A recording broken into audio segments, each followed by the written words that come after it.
Hey everyone, on today's episode of Chun Up, I'm Miss Zelda.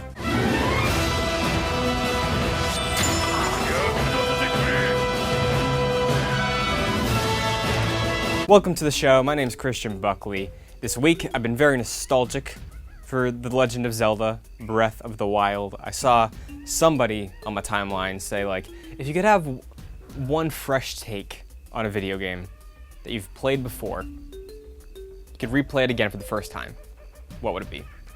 And my mind immediately went to Breath of the Wild, because Breath of the Wild is just an incredible feat of game design. It's so open. I'm not going to go into why it's amazing too much, because no one else needs to add to that conversation. It's just an impressive way to transition from a historied franchise into a new genre, shed so many of the traditions of this franchise, but maintain the vibes, the atmosphere, the spirit and charm of the Legend of Zelda series.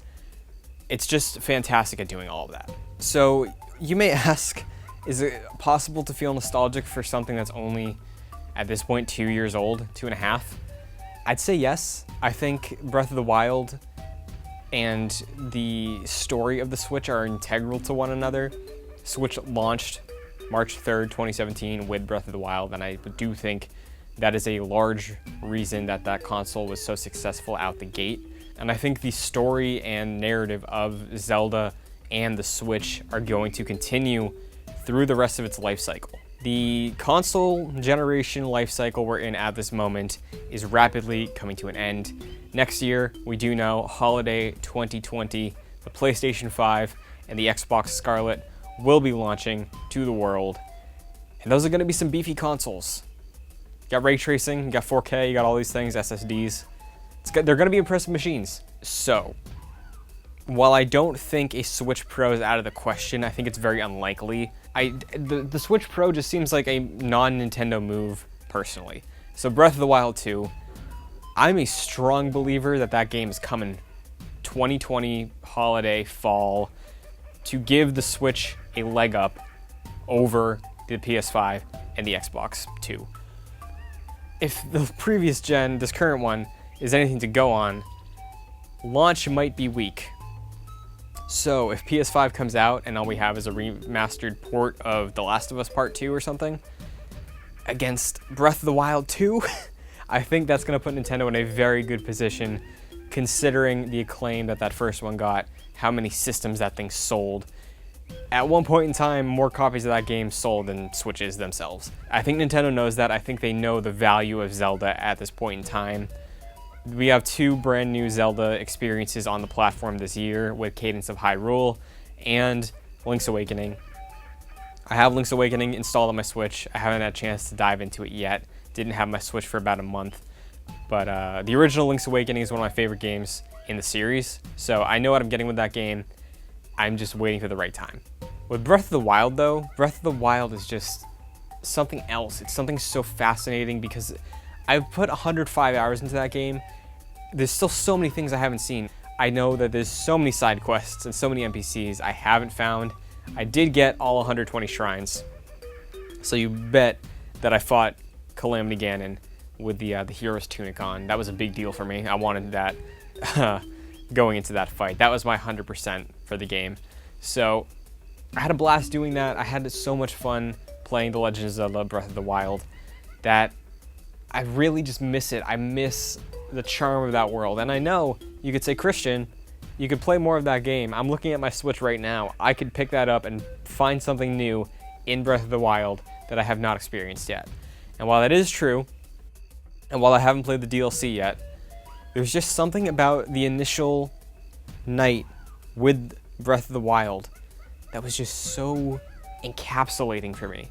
It felt like I was living, I don't know, this like slice of life nature documentary, but in the style of like a Miyazaki film. That's where my mind goes with it. That could be a very basic way to look at what Breath of the Wild gave me. Or it could be nuanced. I don't know. I'm not here to judge my own opinions. I spent like 5 hours my first session with this game, on the Great Plateau exploring. There's only 4 shrines there, so compared to the other 116 in the game, 4 shrines is nothing. But like, they took me a while. They took me a while because I was learning the rules of this world, what my abilities were as Link, what my level of competence was in this world with these tools, which were so unique and new to this long-running series. I spent like at least an hour just following a boar around with my bow, and I was like, should I kill this thing or should I just like keep exploring and like watching it live its life? I think something like Assassin's Creed Odyssey, which is on a completely different spectrum when it comes to game design, had a similar opening mindset, I guess, which really hooked me in because I did really enjoy Assassin's Creed Odyssey. Breath of the Wild, you're kind of limited to a tutorial area, I guess, with the Great Plateau, but it's not really a tutorial because you have this entire area to explore and excavate everything you can out of. That was just magical. I missed that. And I think the only thing that could give me that feeling again is Breath of the Wild 2. So as far as what we've seen from Breath of the Wild 2, I did do an immediate reaction / breakdown after the trailer launched at E3. And since then, we've had numerous people try their hand at discovering the secrets of that trailer. I think the easiest thing to say about it is it's dark.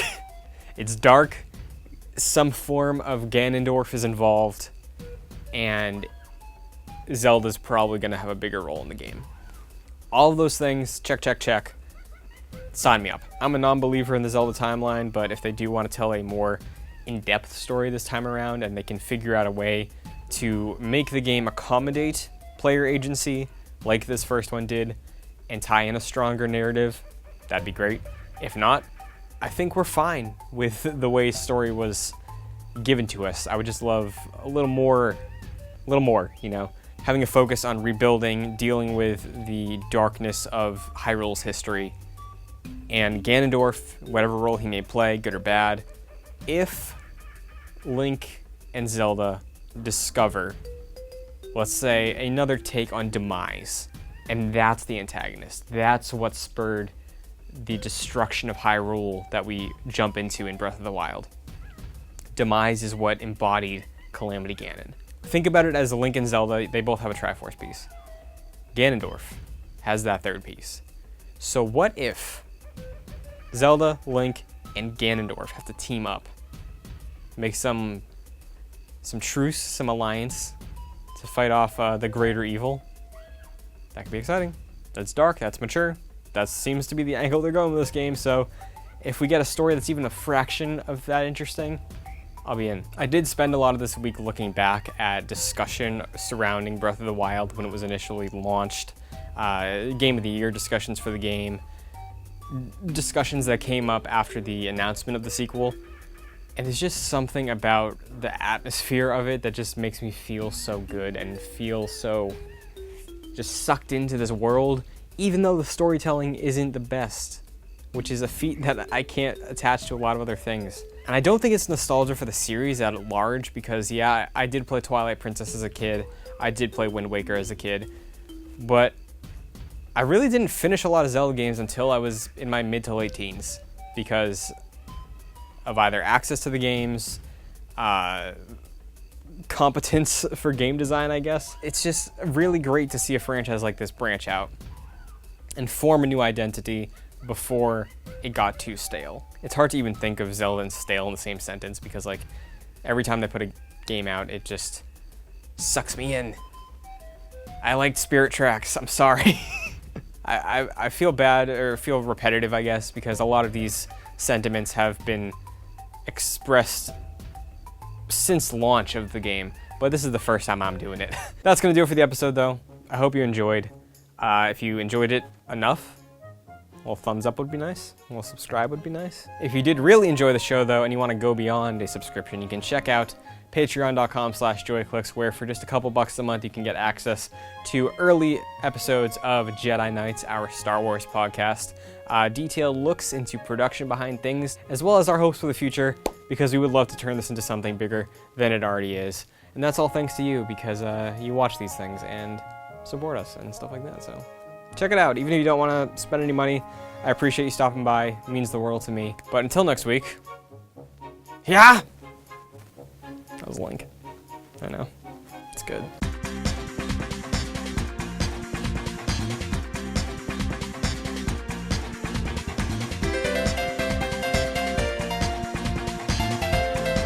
Before we go this week, though, I do want to say a couple things.